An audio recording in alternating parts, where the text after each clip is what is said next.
আসসালামু আলাইকুম। প্রিয় দর্শক, বাংলাদেশে বর্তমানে যে অন্তর্বর্তীকালীন সরকার আছে, তারা কি তাদের কর্মকাণ্ড, তাদের আচরণ এবং কথাবার্তা এর মাধ্যমে দেশের মধ্যে একটা ঐক্যের পরিবেশ, জাতীয় ঐক্যের পরিবেশ তৈরি করতে পারছে? তারা কি মানুষের মধ্যে তাদের প্রতি প্রবল আস্থার জন্ম দিতে পারছে, নাকি তারা মানুষের মধ্যে এক ধরনের বিভেদ, এক ধরনের অনৈক্যের কারণ হয়ে দাঁড়াচ্ছে? নাকি তারা রাজনৈতিক দলের ব্যাপারে সাধারণ মানুষের মধ্যে এক ধরনের নেতিবাচক ধারণা ছড়িয়ে দিতে চাচ্ছে? নাকি তারা বিরাজনীতিকরণের দিকে যাচ্ছে? এই যে প্রশ্নগুলো আমি করলাম, এই প্রশ্নগুলি কিন্তু এই মুহূর্তে আমার মনে হয় সব মিলিয়ে একটা জরুরি প্রশ্ন হয়ে দাঁড়িয়েছে। এই কথাটা আমি এই কারণে বললাম যে আজকে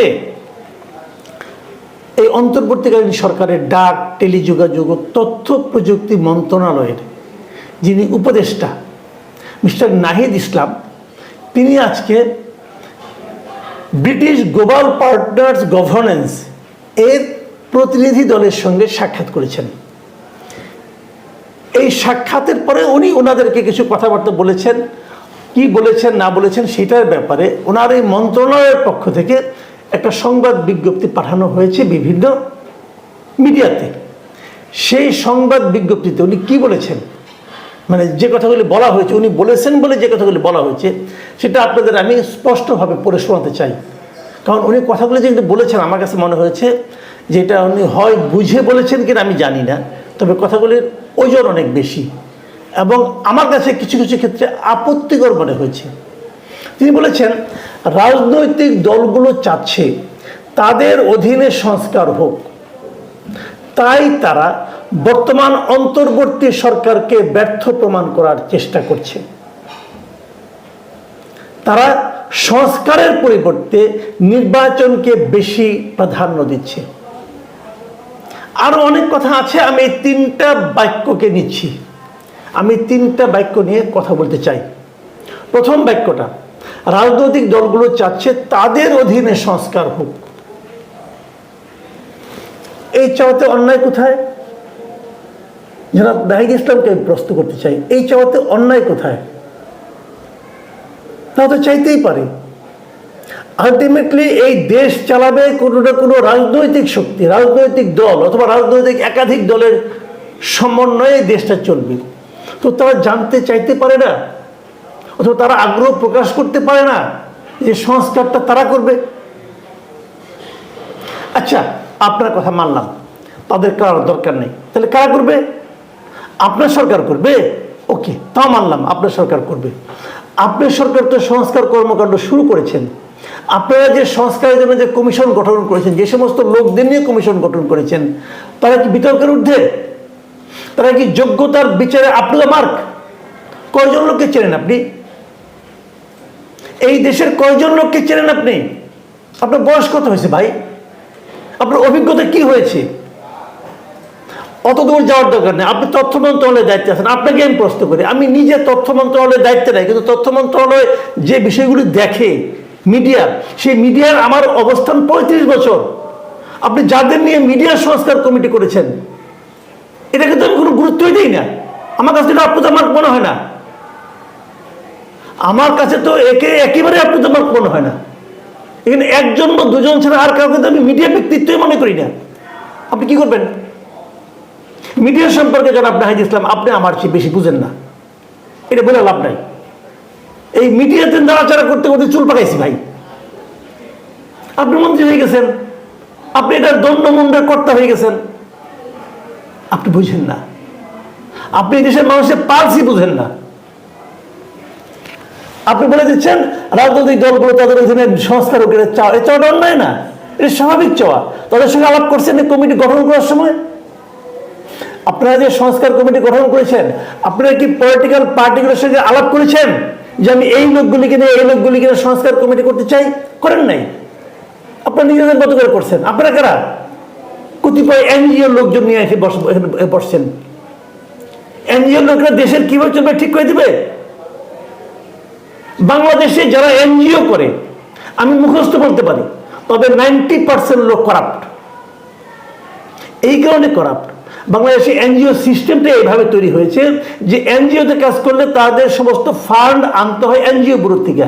এনজিও ব্যুরো থেকে ঘুষ না দিয়া কেউ ফান্ড ছাড়াইতে পারছে এমন কেউ আছে নাকি? এত ঘুষ দিয়ে দিয়ে ফান্ড ছাড়াইতে, যে লোক ঘুষ দেয় সে তো করাপ্ট।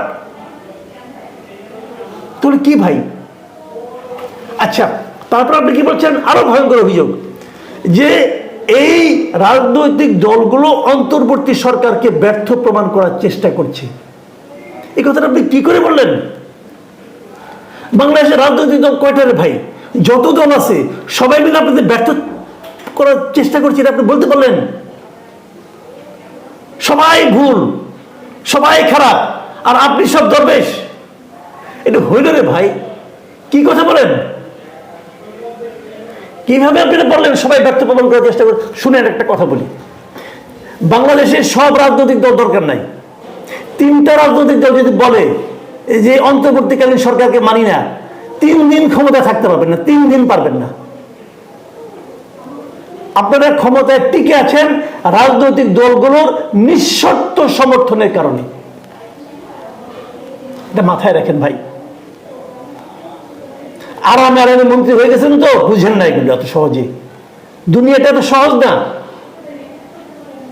আপনি এই কথাটা কি করে বললেন যে রাজনৈতিক দলগুলো অন্তর্বর্তী সরকারকে ব্যর্থ প্রমাণ করতে চায়?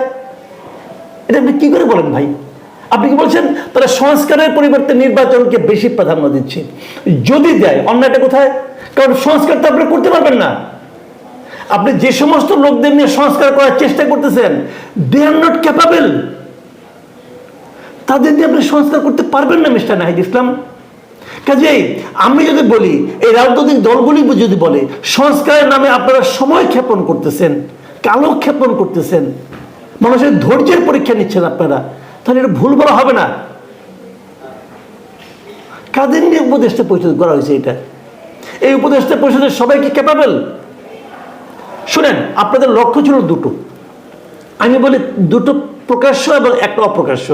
দুটো হলো, 1 নম্বর হলো একটা নির্বাচন করা, অবাধ ও সুষ্ঠু নির্বাচন করা, আরেকটা হলো কিছু সংস্কার করা।